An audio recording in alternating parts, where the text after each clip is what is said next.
Hello बच्चों, कैसे हो आप लोग। हम ठीक है सर, आप कैसे हैं। मैं भी बहुत अच्छा हूँ। तो आज की क्लास स्टार्ट करें। बिल्कुल सर, बिल्कुल करते हैं। तो लास्ट क्लास में हमने आईटीसी चैप्टर के अंदर सेक्शन 16 डिस्कस किया था, जो कि बताता था कि कौन कौन एलिजिबल है और क्या क्या कंडीशन है जिसके बेसिस पे हम आईटीसी क्लेम कर सकते हैं, आईटीसी ले सकते हैं। आज की क्लास में हम स्टार्ट करेंगे सेक्शन 17 के साथ, जिसमें आईटीसी के ऊपर क्या क्या रिस्ट्रिक्शन है, हमें पूरा का पूरा आईटीसी मिलेगा या नहीं मिलेगा, कि कुछ भी नहीं मिलेगा। वो सारी रिस्ट्रिक्शन इस सेक्शन में हमें पता चलेगी। ठीक है, जैसे कि हमारा कोई आईटीसी है, बिजनेस के लिए भी यूज़ हो रहा है और पर्सनल पर्पज़ के लिए यूज़ हो रहा है, तो उस केस में क्या करेंगे। जो पर्सन है एग्जाम्प्ट सप्लाई भी कर रहा है और टैक्सेबल सप्लाई भी कर रहा है, तो उस केस में आईटीसी का क्या करेंगे। और और सबसे इम्पोर्टेंट आईटीसी हम डिस्कस करेंगे section 17(5) means block credit. Block credit के अंदर वो सारी सप्लाईज आती हैं जिसके ऊपर हमें आईटीसी नहीं मिलेगा। सारी वो सप्लाई आती है जिसके अंदर हमें आईटीसी नहीं मिलेगा। तो चलिए स्टार्ट करते हैं आज की क्लास सेक्शन 17 के साथ। ओके। Okay sir.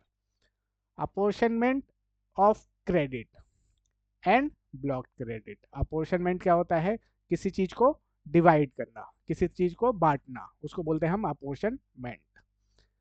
ठीक है। अब ब्लॉक क्रेडिट माने जिस वो आईटीसी जिसका हम क्रेडिट नहीं ले सकते, वो आईटीसी जिसका क्रेडिट हम नहीं ले सकते।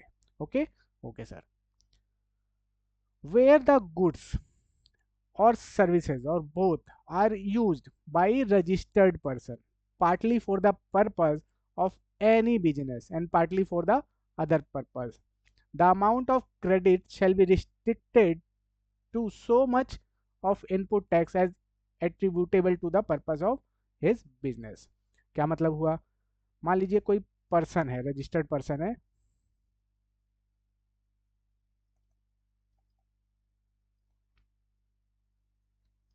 ठीक है। कोई गुड्स खरीद के लाया, मान लीजिए कोई इन्वर्ट सप्लाई ली उसने। ठीक है। और उसका यूज़ वो बिजनेस के लिए भी कर रहा है और पर्सनल पर्पस के लिए भी कर रहा है। पर्सनल पर्पस के लिए भी कर रहा है, तो उस केस में जो इनवर्ट सप्लाई उसने दी है, ठीक है, जिसका यूज़ वो बिजनेस के लिए भी कर रहा है और पर्सनल पर्पस के लिए भी कर रहा है, तो इसका जो आईटीसी होगा इस इनवर्ट सप्लाई का, वो प्रपोर्शनेट हो जाएगा जितना बिजनेस के लिए यूज़ हुआ है, जितना बिजनेस के लिए यूज़ हुआ है। ठीक है। जो पर्सनल पर्पस के लिए यूज़ होगा उसका आईटीसी नहीं मिलेगा। मान लीजिए कोई सप्लाई है वो आपका 60% बिजनेस के लिए यूज़ हुआ है और 40% पर्सनल पर्पस के लिए यूज़ हुआ है, और अदर देन बिजनेस पर्पस के लिए हुआ है, मतलब बिजनेस पर्पस को छोड़ के किसी और पर्पस के लिए यूज़ हुआ है। तो उस केस में मान लीजिए आईटीसी 1000 रुपये है, मान लीजिए। तो 1000 रुपये का आईटीसी कितना हो गया, 60%, 600 रुपये। सिर्फ 600 ही हमें आईटीसी मिल पाएगा जितना कि बिजनेस से रिलेटेड है। तो जहाँ पे कोई इन्वर्ट सप्लाई, ठीक है, इन्वर्ट सप्लाई क्या यूज हो रहा है, पार्टली फॉर द बिजनेस और partly for the other purpose use हो रहा है, तो हम जो आईटीसी है उसको प्रपोर्शनेट कर देंगे जितना बिजनेस के लिए यूज हो रहा है। ठीक है, उतना ही आईटीसी हम लेके चलेंगे। ओके। Okay sir. दूसरा, where the goods or services or both are used by the registered person partly for effecting taxable supplies including zero rated supply under this act and IGST act, and partly for effecting exempt supply under the said act, the amount of credit shall be restricted to so much of input tax as attributable to the said taxable supply including zero rated supply। ये इसमें क्या बोला है sir. मान लीजिए कोई person है,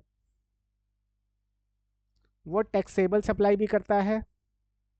outward की बात कर रहे हैं हम, आउटवर्ड सप्लाई। ठीक है।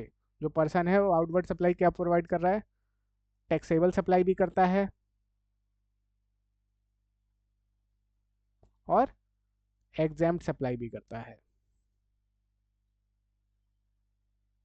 ठीक है, टैक्सेबल सप्लाई भी करता है और एग्जाम्प्ट सप्लाई भी करता है। तो बोला गया है कि अगर इसने कोई इनवर्ट सप्लाई ली है, इनवर्ट सप्लाई ली है, चाहे गुड्स हो या सर्विस हो, उसका जो आईटीसी होगा, ठीक है, उसको हम प्रपोर्शनेट कर देंगे in the ratio of taxable versus total. ठीक है, और यहाँ पे एक सबसे इंपॉर्टेंट चीज आती है, एक हमारी सप्लाई होती है zero rated, zero rated supply. इसमें आपका जो एक्सपोर्ट होता है, हम कोई एक्सपोर्ट कर रहे हैं इंडिया से बाहर, कोई सामान या गुड्स का या फिर सर्विसेज का, ठीक है, और सप्लाई कर रहे हैं एस सी जेड को, एस सी जेड को। ठीक है, स्पेसिफिक एस सी जेड माने स्पेशल इकोनॉमिक जोन। ठीक है, यहाँ पे जो यूनिट होते हैं उनका क्या काम होता है कि वहाँ से एक्सपोर्ट करना। तो जीरो रेटेड सप्लाई में क्या इंक्लूड होता है, कोई भी एक्सपोर्ट ऑफ गुड और सर्विसेज और बोथ, और supply to S C Z. तो जीरो रेटेड जो सप्लाई है, जो एक्सपोर्ट किया हमने या एस सी जेड को सप्लाई किया, ठीक है, for the purpose of ITC, इसको भी हम टैक्सेबल सप्लाई के साथ क्लब करते हैं, टैक्सेबल सप्लाई के साथ क्लब करते हैं। ठीक है, तो तो हमें मान लीजिए प्रपोर्शनेट आईटीसी निकालना है कि कितना मिलेगा। तो कैसे निकालेंगे, मान लीजिए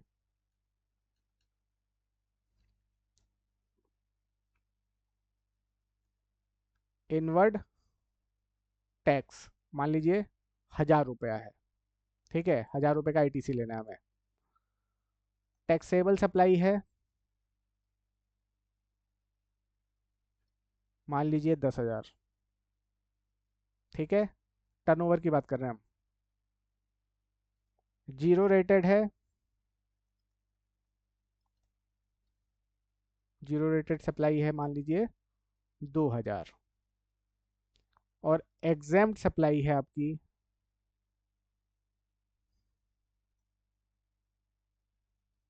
मान लीजिए 8000।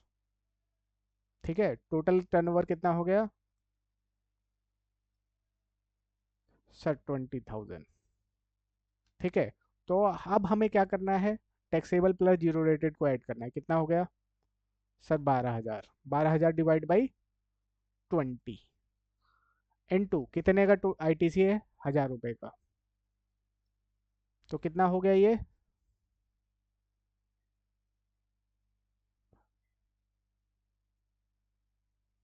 सर, ये हो गया हमारा 600।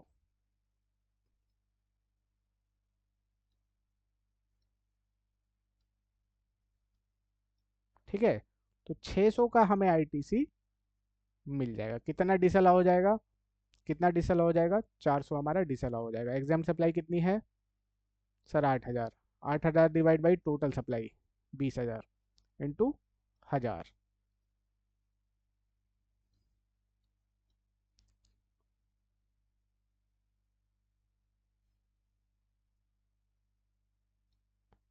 तो 400 हमारा आईटीसी डिसअलाउ हो जाएगा।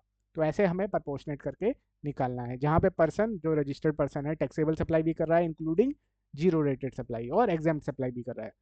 तो उस केस में जो आईटीसी है उसको हम प्रपोर्शनेट कर देंगे जितना उसका टैक्सेबल सप्लाई है including zero rated supply.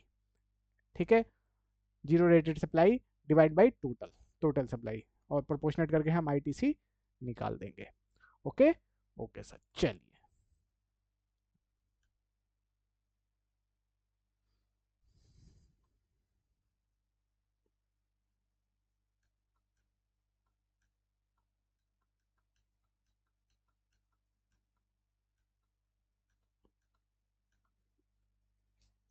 The value of exempt supply under subsection 2 shall be such as may be prescribed and shall include supply on which recipient is liable to pay tax on reverse charge basis। बोला है कि जो exempt supply है उसमें आपका जो RCM है, ठीक है, मान लीजिए जो रिसिपिएंट है, रिसिपिएंट को टैक्स पे करना है, बट सप्लायर को, मान लीजिए सप्लायर है, ठीक है, ये रिसिपिएंट है, ये कोई सप्लाई कर रहा है जिसके ऊपर आरसीएम में रिसिपिएंट को टैक्स पे करना है, तो ये सप्लाई भी इंक्लूड होके चलेगी। ठीक है, ये सप्लाई भी इंक्लूड होके चलेगी एग्जाम्प्ट सप्लाई के अंदर। ट्रांजेक्शन इन सिक्योरिटीज, जो सिक्योरिटीज हैं उसमें ट्रांजेक्शन वो भी इंक्लूड होगा। Sale of land and subjected to clause B of para 5 of schedule 2, sale of building. Okay, for the purpose of this subsection, the expression value of exempt supply shall not include the value of activity or transaction specified in Schedule 3। Schedule 3 में क्या है, जो कि ना ही आपका supply है ना ही service है, मतलब वो हमारा सप्लाई की डेफिनेशन में ही फॉल नहीं कर रहा था। Except the value of activities और transaction specified in paragraph 5 of schedule. तो पैराग्राफ 5 ऑफ शेड्यूल 3 में क्या लिखा हुआ था, चलिए देख। Paragraph 5, sale of land and subjected to paragraph 5B of schedule 2, sale of building.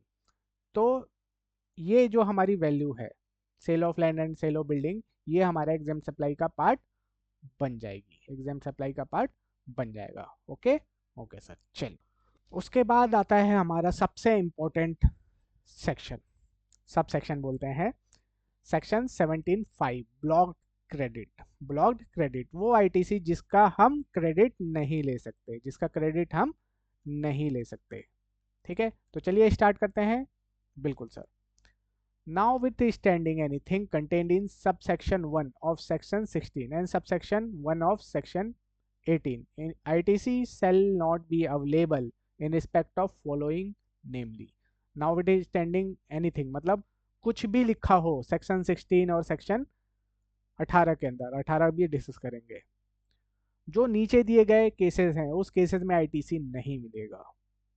ठीक है, इसका कहने का क्या मतलब है, चाहे 16 सेक्शन 16 या सेक्शन 18 में कुछ भी लिखा हो हमें मतलब नहीं है। इन केसेस में जो यहाँ पे दिए गए हैं उस केसेस में हमें आईटीसी का क्रेडिट नहीं मिलेगा। Okay okay sir. पहला है motor vehicle for transportation of person having approved seating capacity of not more than 13% including the driver except when they are used for making the following taxable supply: further supply of such motor vehicle, okay, transportation of passenger, okay, imparting training on driving such motor vehicle। तो जो सबसे पहला है हमारा, बोला गया है कि मोटर व्हीकल के ऊपर, मोटर व्हीकल जिसकी अप्रूव्ड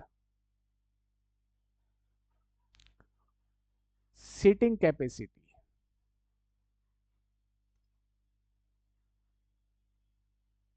सीटिंग कैपेसिटी जो है अप टू 13% है, 31 डिग्री सॉरी 13% है, इंक्लूडिंग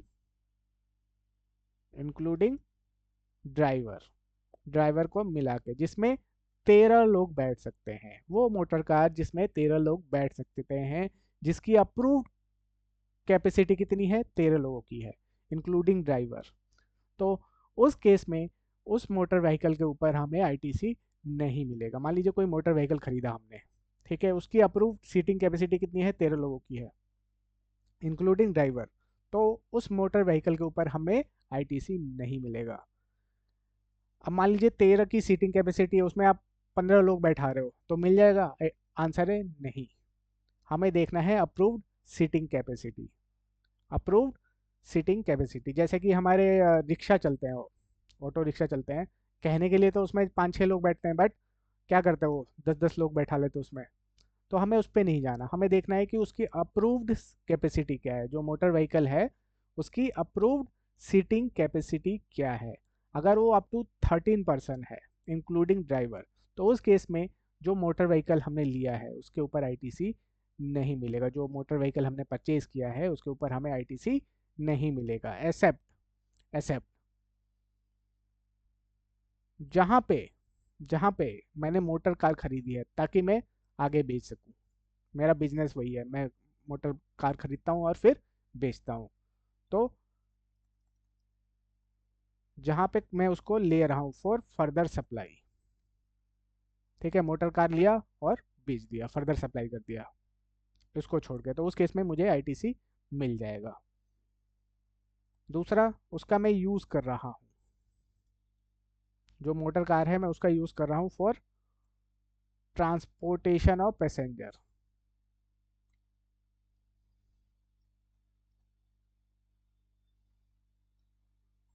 किराए पे लगा रखी है गाड़ी को, किराए पे चलाता हूँ, लोगों को बैठा के छोड़ता हूँ। तो ट्रांसपोर्टेशन ऑफ पैसेंजर के लिए यूज़ कर रहा हूँ, तो उस केस में मुझे उस मोटर व्हीकल के ऊपर आईटीसी मिल जाएगा। और थर्ड, उस मोटर कार का मैं यूज़ कर रहा हूँ फॉर ड्राइविंग क्लासेस। आपने देखा होगा कि रोड पे बहुत सारे मारुति 800 चलती है, ऑल्टो चलती है, जिसके छत के ऊपर लिखा रहता है ये ड्राइविंग क्लासेस 15 दिन में सीखिए, ऐसे करके लिखा रहता है। तो अगर मोटर व्हीकल का जो मैं परचेज़ किया है उसका यूज़ मैं अगर ड्राइविंग क्लास के लिए कर रहा हूँ, तो जितना मैंने आईटीसी उसके ऊपर पे किया है वो मुझे मिल जाएगा। तो इन तीन केसेस में जहाँ पे मैं उसको परचेज़ कर रहा हूँ फॉर फर्दर सप्लाई, ठीक है, खरीद के मुझे फिर आगे बेचना है। दूसरा, फॉर ट्रांसपोर्टेशन ऑफ पैसेंजर। और तीसरा, ड्राइविंग क्लास के लिए, ड्राइविंग सिखाने के लिए। तो इन केसेस में इन केसेस में अगर अप्रूव्ड कैपेसिटी 13 की भी है इंक्लूडिंग ड्राइवर, तो भी मुझे आईटीसी मिल जाएगा। अब यहाँ पे क्वेश्चन आता है, सर अप्रूव्ड कैपेसिटी अगर 13 से ज़्यादा है तो फिर क्या होगा? फिर तो आपको आईटीसी मिल जाएगा, फिर तो आपको आईटीसी मिल जाएगा, कुछ पूछना ही नहीं है, कुछ पूछना ही नहीं है, ठीक है। अगर कैपेसिटी, अप्रूव सीटिंग कैपेसिटी 13 से ज़्यादा है इंक्लूडिंग ड्राइवर, मान लीजिए 14 है या 15 है, 20 है, जो भी है, 13 से ज़्यादा है, तो उस केस में आईटीसी मिल जाएगा। ओके। ये जो एग्जेम्पशन है इन केसेस में जो आईटीसी मिलेगा वो सिर्फ वो मोटर कार के ऊपर है जिनमें 13% की seating capacity, approve seating capacity है including driver. Okay. Okay sir, तो जिनमें 13 से ज़्यादा सीट्स हैं उसमें हर केस में आपका आईटीसी अवेलेबल हो जाएगा। ओके जी सर, चलिए आगे चलते हैं। सर मोटर व्हीकल की डेफिनेशन तो बता दो, चलिए डेफिनेशन भी देख लेते हैं। वैसे तो पता है बट चलिए देख लेते हैं, एक बार डेफिनेशन भी देख लेते हैं।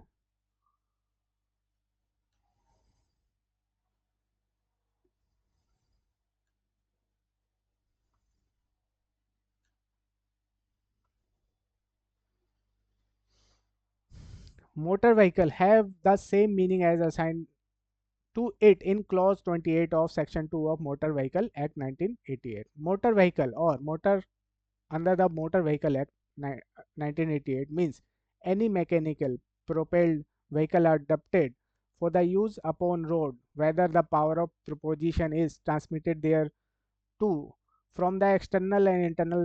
बहुत ही ज़्यादा कॉम्प्लेक्स लैंग्वेज लिखी है। But does not include a vehicle running upon a fixed rail. जो आपका रेल, जो रेलिंग होती है उसके ऊपर जो चल रहा है वो इंक्लूड नहीं है। A vehicle of special type adopted to use only in factory, factory में जो यूज़ हो रहे हैं, ठीक है, वो इंक्लूड नहीं होंगे आपके। और vehicle having less than four wheel fitted with a engine capacity not exceeding 25 cubic centimetre.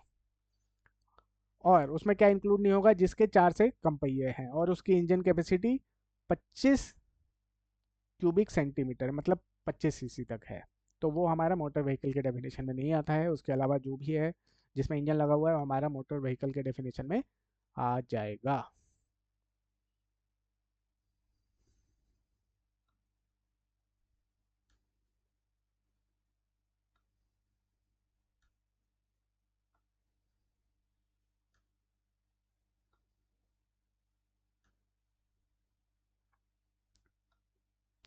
उसके बाद दूसरा है हमारा वैसल और aircraft except when they are used for making the following taxable supplies.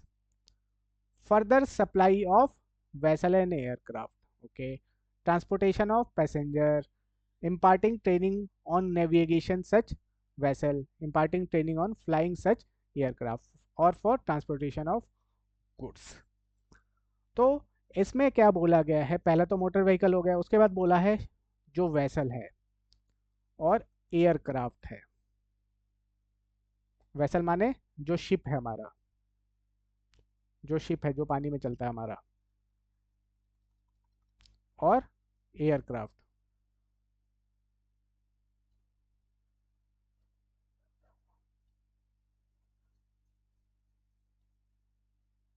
ठीक है, इनके ऊपर जो हमारे आईटीसी पे किया है परचेज के टाइम पे, वो नहीं मिलेगा, आईटीसी नहीं मिलेगा।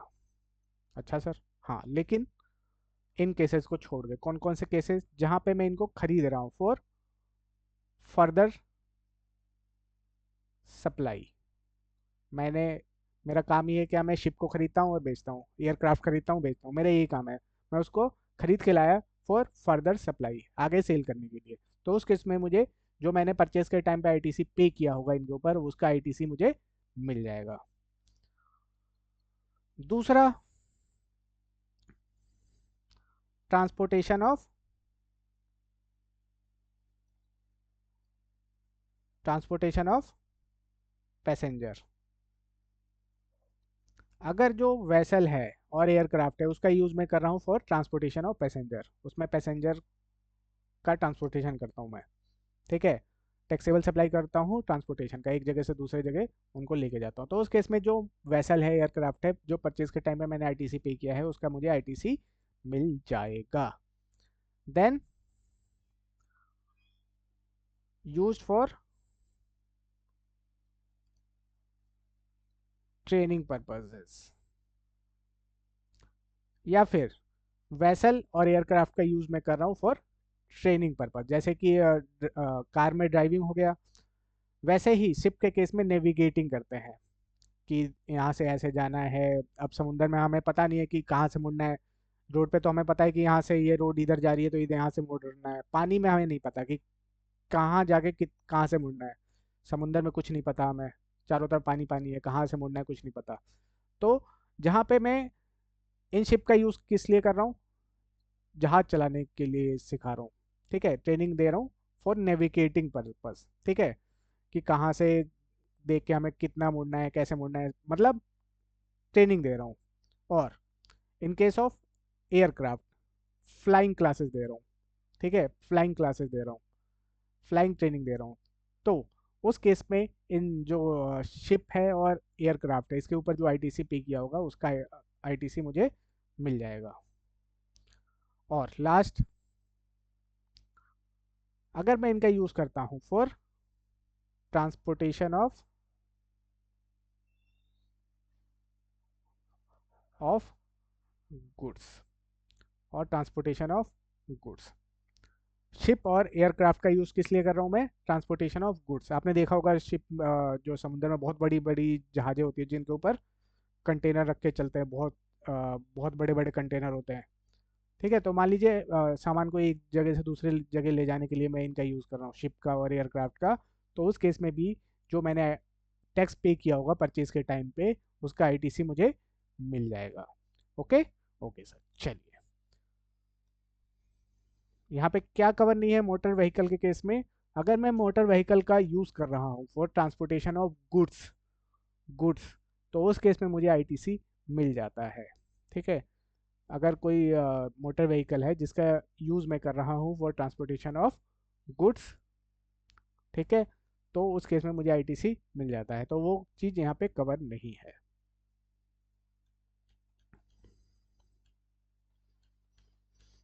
नेक्स्ट सर्विस है service of general insurance, servicing, repair and maintenance in so far as they relate to motor vehicle, vessel और एयरक्राफ्ट रेफर्ड अबव। इसमें बोला गया है कि अगर कोई जनरल सर्विस है, सर्विस, सर्विसिंग है, जैसे गाड़ी की सर्विसिंग कराते हैं हम, एयरक्राफ्ट की भी सर्विसिंग होती है आपकी, और शिप की भी होती है, कुछ रिपेयर मेंटेनेंस की सर्विसेज हैं related to motor vehicle, vessel और एयरक्राफ्ट, जिसके ऊपर आईटीसी नहीं मिलना, हमें आईटीसी नहीं मिलना।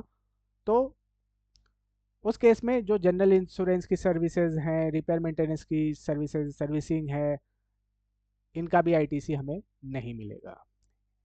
ठीक है, हमें ओरिजिनली देखना है कि क्या मोटर व्हीकल, एयरक्राफ्ट और वेसल के ऊपर आईटीसी हमें मिल रहा है परचेज पे। अगर मिल रहा है तो इनके ऊपर भी मिल जाएगा, नहीं मिल रहा है तो इन सर्विसेज के केस में भी आईटीसी नहीं मिलेगा।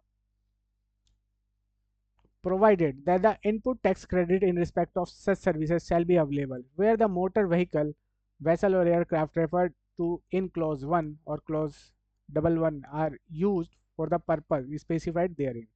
अगर जो एक्सेप्शन दे रखी है कि इन केसेस में अगर हम मोटर व्हीकल, एयरक्राफ्ट या फिर शिप का यूज़ कर रहे हैं, तो उस केसेस में आईटीसी मिल रहा था। हाँ sir.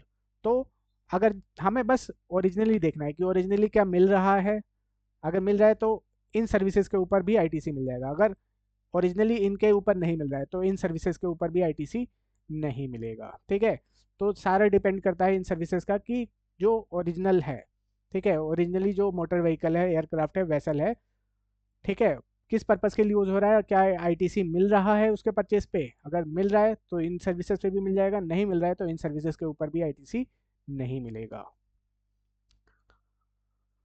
Where received by a taxable person engaged in a manufacture of such motor vehicle, vessel or aircraft। However, अगर ये सर्विसेज है general repair, servicing, repair maintenance की, कौन रिसीव कर रहा है? टैक्सेबल पर्सन जो कि इंगेज्ड है, वो मोटर व्हीकल बनाता है, वेसल बनाता है और एयरक्राफ्ट बना रहा है, तो उस केस में इन सर्विसेज के ऊपर जो आईटीसी है वो अवेलेबल हो जाएगी उसको। In the supply of general insurance services in respect of such motor vehicle, vessel, aircraft insured by him।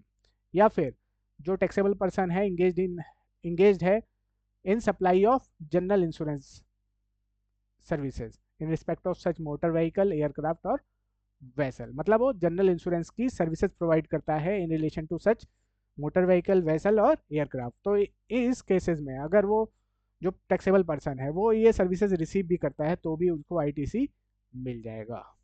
ठीक है, कौन सी सर्विसेज?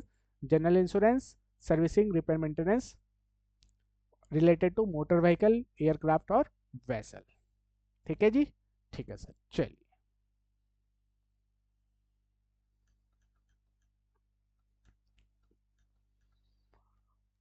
उसके बाद आता है हमारा next, fourth, the supply, following supply of goods और सर्विसेज ऑफ गुड। अब जो यहाँ पे सप्लाई दी गई है उसका आईटीसी नहीं मिलेगा। क्या?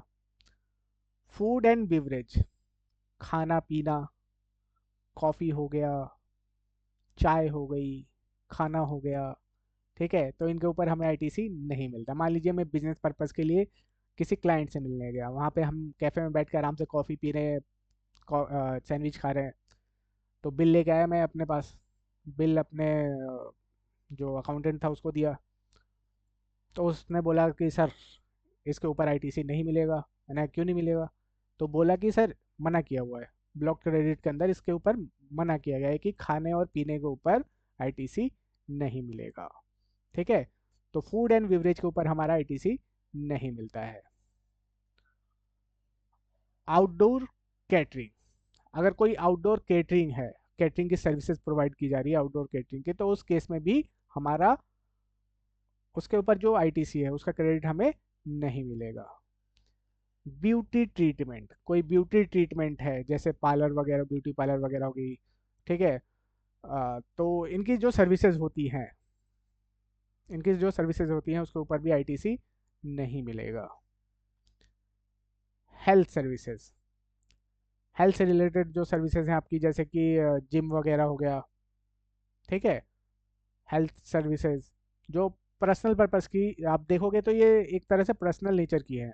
ठीक है, तो हेल्थ सर्विसेज हैं उसके ऊपर भी आईटीसी नहीं मिलेगा। कॉस्मेटिक एंड प्लास्टिक सर्जरी, बहुत सारे लोगों को शौक होता है कि वो आप कभी ओठों का अपना प्लास्टिक सर्जरी कराते हैं, कभी मुंह का कराते हैं, मतलब चेंज कराते रहते हैं अपना फेस।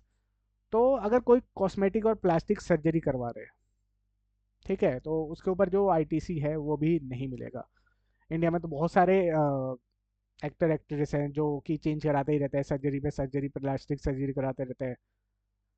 ठीक है, तो उन सर्जरी पे जो भी आईटीसी बन रहा होगा उनको नहीं मिला होगा, नहीं मिला होगा। Okay, okay sir. Leasing, renting और hiring of motor vehicle, vessel और aircraft refer to in clause A, clause AA, except when they are used for the purpose specified therein।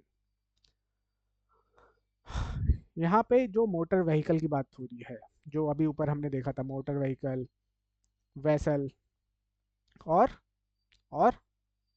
Aircraft, ठीक है। इनसे रिलेटेड अगर कोई लीजिंग, रेंटिंग और hiring की services है, ठीक है, लीजिंग, रेंटिंग और हायरिंग की सर्विसेज है, तो उसका भी आईटीसी हमें नहीं मिलेगा। कब मिलेगा? एक्सेप्ट अगर इनका यूज हो रहा है, जो कि वहाँ पे मेंशन किया गया है कि ट्रांसपोर्टेशन और पैसेंजर के लिए करना है, ट्रेनिंग के लिए करना है, तो जो स्पेसिफाइड यूजेस दे रखे हैं उन उन पॉइंट्स के अंदर, अगर उसके लिए कर रहे हैं तो मिल जाएगा, ठीक है, तब तो मिल जाएगा, अदरवाइज नहीं मिलेगा, अदरवाइज नहीं मिलेगा। ठीक है, मान लीजिए कोई मोटर व्हीकल है जिसका यूज़ हम कर रहे हैं फॉर ड्राइविंग क्लासेस, तो उस केस में आईटीसी मिल रहा है, हाँ सर, स्पेसिफाइड पर्पस के लिए जो दे रखा है उसके लिए यूज़ हो रहा है।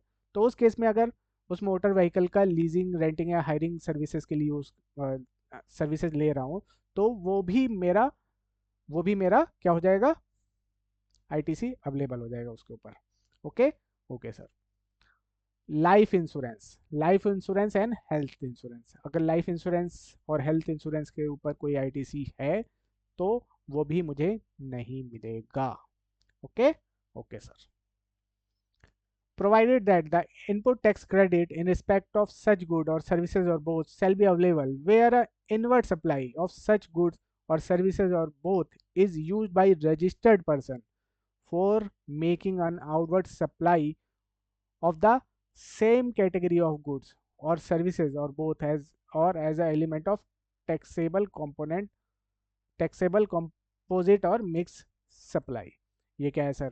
बोला गया है कि जो यहाँ पे मना किया गया कि इन सप्लाईज के ऊपर आईटीसी नहीं मिलेगा, नहीं मिलेगा, लेकिन अगर कोई पर्सन है जो similar same class of business में डील करता है, सेम क्लास ऑफ बिजनेस में डील करता है, जैसे कि रेस्टोरेंट वाला है, तो अगर वो फूड और बेवरेज लेके आता है कहीं से, तो उसका क्या है, वो फर्दर आगे ही सप्लाई करेगा, तो उस केस में उसको फूड एंड बेवरेज का आईटीसी मिल जाएगा। तो कहने का मतलब है कि अगर सेम क्लास ऑफ बिजनेस में जो पर्सन है वो डील कर रहा है, ठीक है, सेम क्लास ऑफ बिजनेस में अगर डील कर रहा है पर्सन, तो उस केसेस में उनको इनका आईटीसी मिल जाएगा। फॉर एग्जांपल, ब्यूटी पार्लर का है, तो जो ब्यूटी पार्लर वाली है उसने कोई सर्विसेज ली दूसरे ब्यूटी पार्लर से, ठीक है, कोई भी सर्विस ली मान लीजिए, तो उस केस में उसको उसका आईटीसी मिल जाएगा क्योंकि वो सेम लाइन ऑफ बिजनेस में है।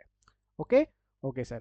तो कहने का मतलब है provided that input tax credit in respect of such good और सर्विसेज और both shall be available where a inward supply of such goods and services or both is used by registered person for making an outward supply of same category of goods और supply, मतलब food and beverage ले रहे हैं तो food and beverage he supply कर रहे हैं, ठीक है, आउटडोर केटरिंग की सर्विस ले रहे हैं तो हम भी आउटडोर केटरिंग की सर्विसेज प्रोवाइड कर रहे हैं, ब्यूटी ट्रीटमेंट की सर्विसेज ले रहे हैं तो हम भी ब्यूटी ट्रीटमेंट की ही सर्विसेज आगे प्रोवाइड कर रहे हैं, तो उस केस में जो रजिस्टर्ड पर्सन है उसको आईटीसी मिल जाएगा। Okay, okay sir. चल, नेक्स्ट है हमारा membership of a club, health and fitness centre.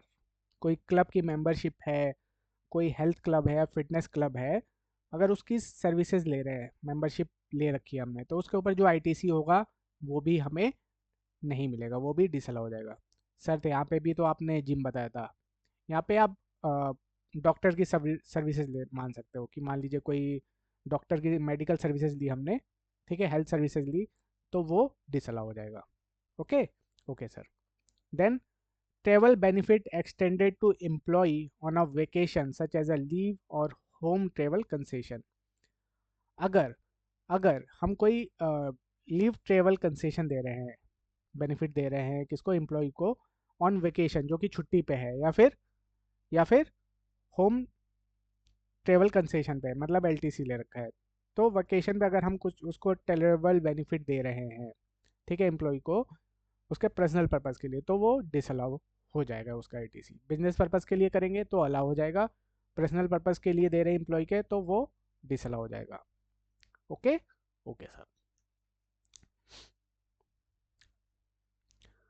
Provided that the input tax credit in respect of such goods or services or both shall be available, where it is obligatory for an employer to provide the same to its employee under any law for the time being force। फिर बोला गया फिर बोला गया कि जो ये supplies है सर्विसेज हैं, अगर एम्प्लॉयर के ऊपर, जो एम्प्लॉयर है उसके ऊपर ऑब्लिगेटरी है कि उसको प्रोवाइड कराना ही कराना है, ये सर्विसेज प्रोवाइड कराना ही कराना है, तो उस केस में जो भी ये आईटीसी इन सप्लाईज के ऊपर वो सारा का सारा अलाउ हो जाएगा। ठीक है, अगर किसी लॉ के अंदर बोला गया है कि आपको ये प्रोवाइड कराना ही कराना है, जैसे फैक्ट्रीज एक्ट के अंदर बोला गया है कि उसमें prescribe number of, factories act के अंदर बोला गया है कि अगर प्रिस्क्राइब नंबर ऑफ, अगर वर्कर काम करते हैं फैक्ट्री के अंदर, तो वहाँ पे उस खुद का कैंटीन होना चाहिए।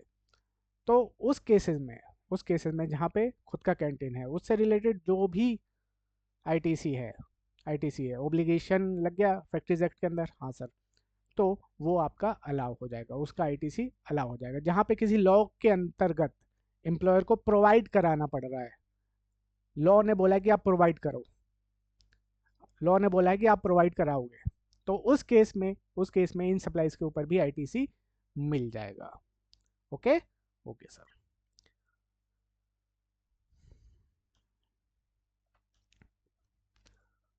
Fifth, works contract service when supplied for a construction of immovable property other than plant and machinery, except where it is input service for further supply of work contract service। क्या बोला गया है sir? मान लीजिए कोई work contract की service ले रहे हैं हम for for construction of immovable property, कहने का मतलब कोई भी सिविल वर्क जो कि हमने कैपिटलाइज किया है, कैपिटल नेचर का कोई भी सिविल वर्क, उसके ऊपर हमारा आईटीसी नहीं मिलेगा। ठीक है, अगर सिविल वर्क आपका रेगुलर नेचर का है जो कि हम प्लांट एंड मशीनरी में डेबिट कर रहे हैं ना कि कैपिटलाइज कर रहे हैं, तो उस केस में उसका आईटीसी मिल जाएगा। प्लांट एंड मशीनरी को छोड़ के, प्लांट एंड मशीनरी के केस में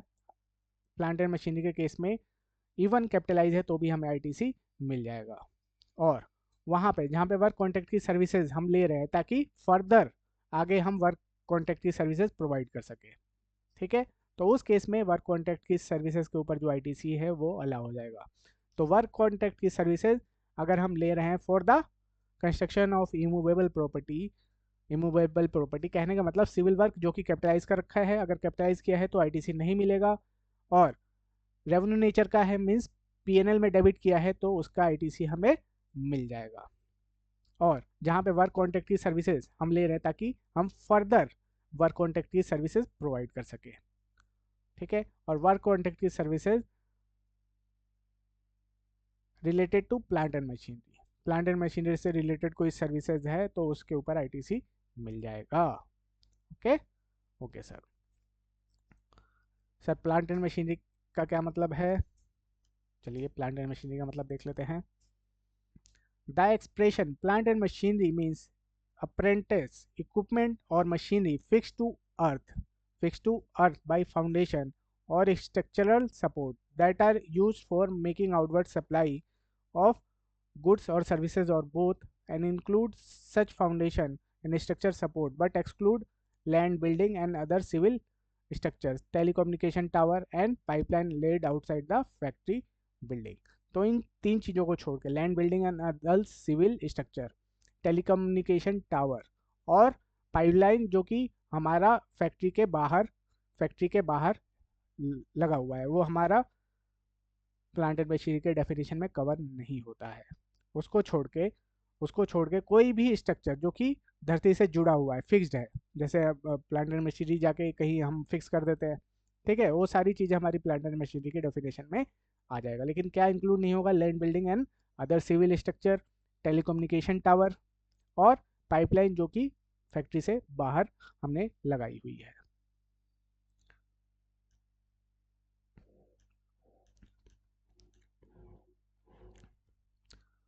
नेक्स्ट है गुड्स और सर्विसेज और both received bye taxable person for construction of immovable property on his on account including when such goods or services or both are used in the course or furtherance of business. Goods or services or both received by a taxable person for construction of immovable property on his own account. अगर कोई person immovable property के लिए, construction के लिए कोई supply लेता है या गुड्स की सप्लाई लेता है, तो उसके ऊपर जो आईटीसी है वो नहीं मिलेगा। इंक्लूडिंग व्हेन सच गुड्स और सर्विसेज और both are used in the course और furtherance of business. Okay okay sir, तो कहने का मतलब हमें देखना है कि कैपिटलाइज है कि नहीं है। अगर कैपिटलाइज है तो आईटीसी नहीं मिलेगा, नहीं है तो हमें आईटीसी मिल जाएगा। 7th, गुड्स और सर्विसेज और both on which tax has been paid under section 10। ये क्या है सर?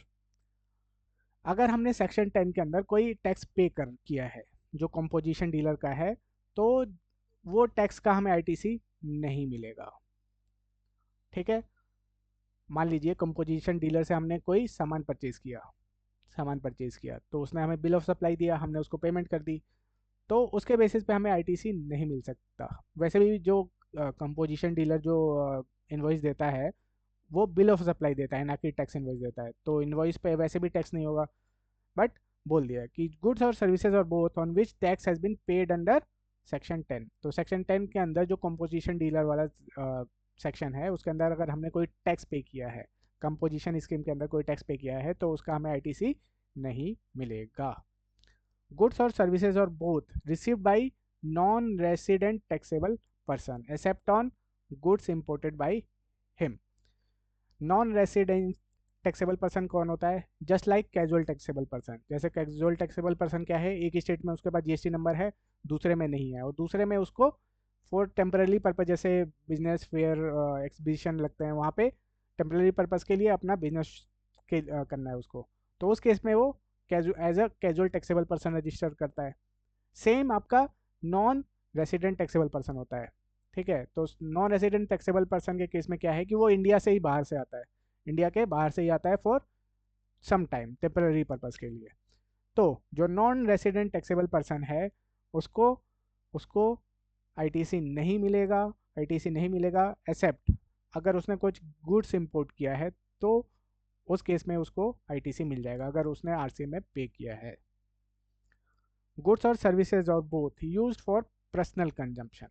अगर कोई गुड्स और सर्विसेज हम पर्सनल पर्पस के लिए यूज़ कर रहे हैं तो उसका आईटीसी भी हमें नहीं मिलेगा। मान लीजिए एक पर्सन है, ठीक है, वो दुकान चलाता है, ग्रोसरी की शॉप है उसकी, तो ग्रोसरी की शॉप है, वो सामान लेके आता है, उसमें से कुछ सामान वो घर के लिए भी लेके चला जाता है। तो घर पे जो सामान लेके गया है, घर पे जितना सामान लेके गया है उससे रिलेटेड जितना आईटीसी होगा वो उसको नहीं मिलेगा। ठीक है, ठीक है, तो पर्सनल पर्पस से रिलेटेड कोई गुड्स और सर्विसेज अगर ली है, सप्लाई ली है फॉर पर्सनल पर्पस, तो उसके ऊपर भी आईटीसी हमें नहीं मिलेगा। Goods lost, stolen, destroyed, return of and disposed of by way of gift और फ्री सैंपल।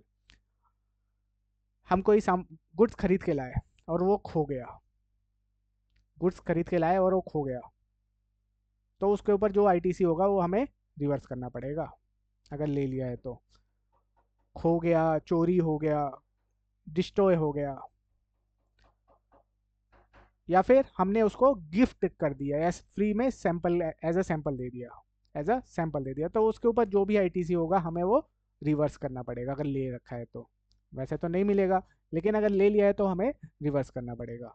ठीक है, तो goods lost, stolen, destroyed, return of और dispose of by way of gift और फ्री सैंपल, इसके ऊपर हमारा आईटीसी नहीं मिलेगा। ओके जी सर।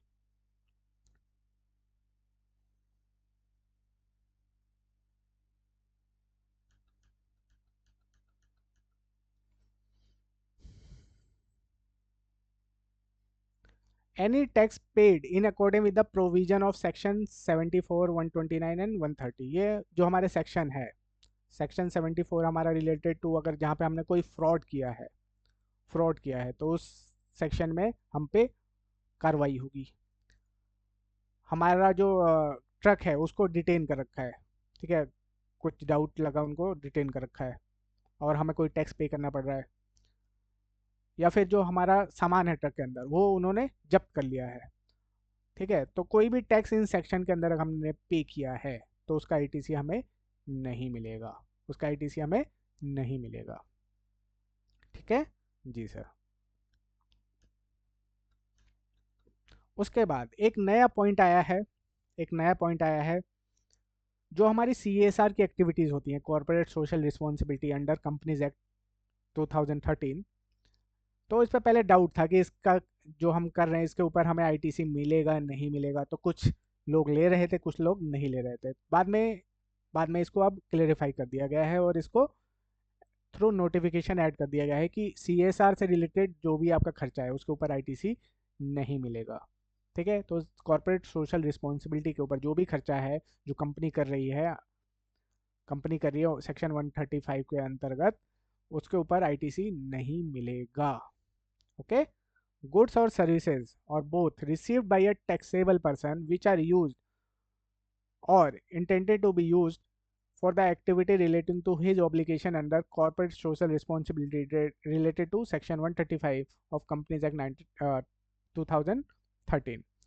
ठीक है, मान लीजिए कि कोई कंपनी है, लाइट्स खरीद के लाती है, स्ट्रीट लाइट, किसी गांव में लगाने के लिए अंदर CSR activities.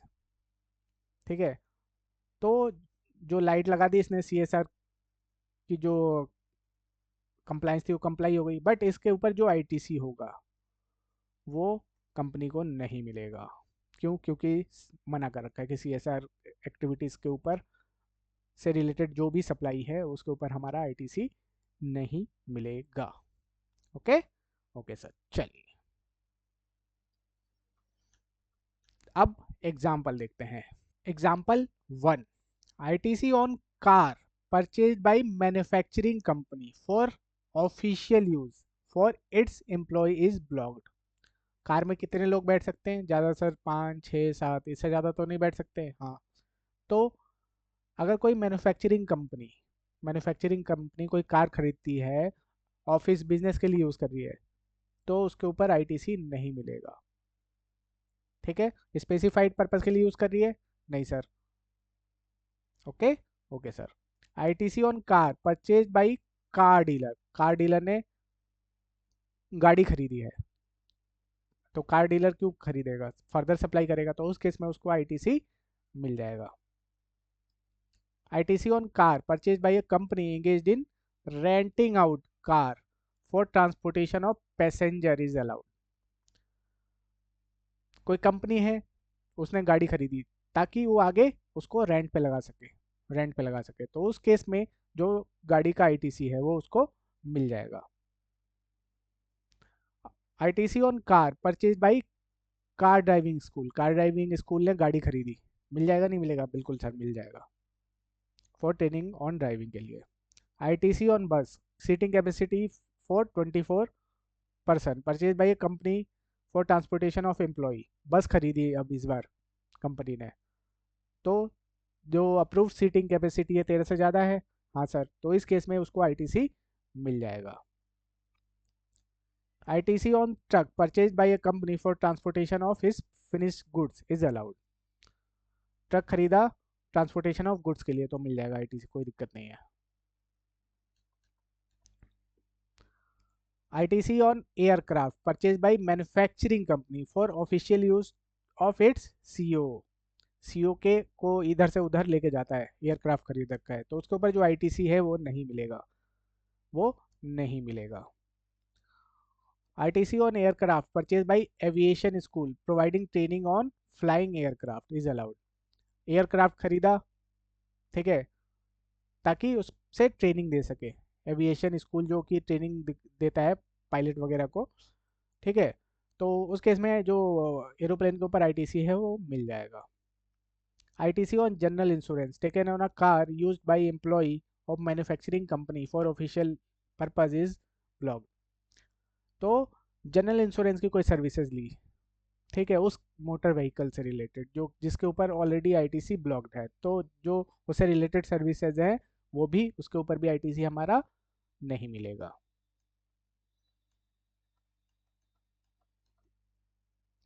ITC on maintenance and repair services availed by a company for truck used for transporting of its finished goods is allowed. Okay, sir. ITC on general insurance service taken on a car manufactured by a car manufacturing company is allowed. जैसे कि हमने देखा था कि अगर कोई general insurance या repair maintenance servicing की सर्विसेज ले रहा है कौन, अगर वो मैन्युफैक्चरर है मोटर व्हीकल का, एयरक्राफ्ट का या वेसल का, तो उस केस में उसको आईटीसी अलाउ हो जाएगा उन सर्विसेज का। A business jet purchased for official travel of a company's director is blocked. Director के लिए जेट खरीद के ले आए, आईटीसी नहीं मिलेगा। A manufacturing company purchased food item for being served to its customer free of cost. ITC on such goods is blocked. Company ने खाना मंगाया अपने क्लाइंट्स के लिए और उसके ऊपर आईटीसी नहीं मिलेगा, खाना और बेवरेज के लिए वैसे मना कर रखा है। ABN company, a caterer of Amritsar, has been awarded a contract for catering in a marriage to be held in Ludhiana, ठीक है। आउटडोर केटरिंग के लिए दिया है इस केस में, बताइए आईटीसी मिलेगा नहीं मिलेगा? नहीं मिलेगा सर। The firm has been given a contract for supply to be served in a marriage. अच्छा, ये दोनों एक ही है। The firm has given the contract for supply of snacks to be served in a marriage to CDN Sun, a local caterer of Ludhiana. तो इसमें क्या है देखिए, AB एंड कंपनी को केटरिंग की सर्विसेज दी, ठीक है। AB एंड सी क्या कर रहा है कि सी एंड सन से केटरिंग की सर्विसेज ले रहा है, ठीक है। तो जो ये AB है ये भी फर्दर आगे केटरिंग की सर्विसेज भी प्रोवाइड कर रहा है, हाँ सर। तो जो ये केटरिंग के ऊपर जो इसका आईटीसी है वो AB एंड कंपनी को मिल जाएगा। Okay, okay sir. ITC on outdoor catering services availed by a garment exporter for a marketing event organized for his prospective customer is blocked. Okay, okay sir.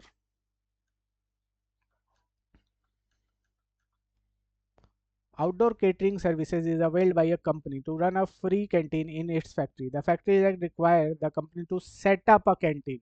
Factory act ने बोल दिया कि आपको देना ही देना है कैंटीन की सर्विसेज। तो इस केस में जो आउटडोर केटरिंग की सर्विसेज प्रोवाइड की जा रही है वो अलाउ हो जाएगा, ठीक है, जहाँ पे ओब्लिगेशन है एम्प्लॉयर के ऊपर कि आपको प्रोवाइड कराना ही कराना है। The managing director of a company has taken membership of a club, the fee which is the fees for which paid by the company. Membership of club ITC नहीं मिलेगा। A company avails services of a travel agency for organizing a free vacation for its top performing employee. Vacation के लिए free trip organise कर दी company ने कि तुमने बहुत अच्छा काम किया, हम तुमको गोवा भेजते हैं, ठीक है। तो जो भी खर्चा आएगा उसका आईटीसी कंपनी को नहीं मिलेगा। ITC on work contract services availed bye software company for construction of its office. Construction है कैपिटलाइज होगा, हाँ सर। सिविल वर्क है कैपिटलाइज होगा, आईटीसी नहीं मिलेगा। C&DN Company, a work contractor of Noida, has been awarded a contract for construction of commercial complex at Lucknow. The firm avails services of E&F, a local work contractor of Lucknow, for the construction of complex. ITC on such work contract services availed by C&D is allowed. Same nature of business है, ठीक है, same जो services है और जो person ले रहा है उसका भी सेम बिजनेस है, जैसे कि वर्क कॉन्ट्रैक्ट की सर्विसेज ले रहा है ये, और फर्दर ये वर्क कॉन्ट्रैक्ट की सर्विसेज ही देगा, तो उस केस में इसको आईटीसी मिल जाएगा जो दूसरे से वर्क कॉन्ट्रैक्ट की सर्विसेज ले रहा है। Okay. Okay sir.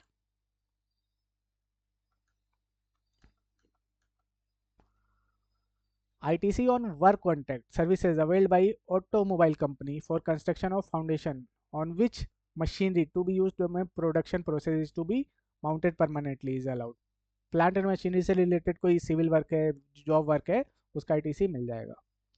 ITC on work contract services availed by manufacturing company for construction of pipeline to be laid outside its factory is blocked, क्योंकि वो हमारा प्लांट एंड मशीनरी की डेफिनेशन में नहीं आता। यही अगर प्लांट एंड मशीनरी के अंदर पाइपलाइन लगती तो हमारा प्लांट एंड मशीनरी के अंदर कवर हो जाता और उस केस में आईटीसी मिल जाता। A consulting firm has availed services of work contractor for repair of its office building. The company has booked such expenditure in profit and loss account। मिलेगा नहीं मिलेगा, मिल जाएगा सर, सिर्फ कैपिटलाइज के केस में नहीं मिलता है। A telecommunication company has availed services of work contractor for repair of its office building। The company has capitalized such expenditure, capitalize कर दिया तो आईटीसी नहीं मिलेगा, नहीं करता तो मिल जाता। A company buys cement, tile, etc. and avail the services of architect for construction of its office building। ITC on such goods and services is blocked। Company खुद ही सीमेंट खरीद रहा है, खुद ही सब सर्विसेज ले रहा है ताकि वो अपना ऑफिस बनवा पाए, तो जो भी गुड्स और सप्लाई सर्विसेज ले रहा है वो सारा उसके ऊपर जो भी आईटीसी है वो उसको नहीं मिलेगा।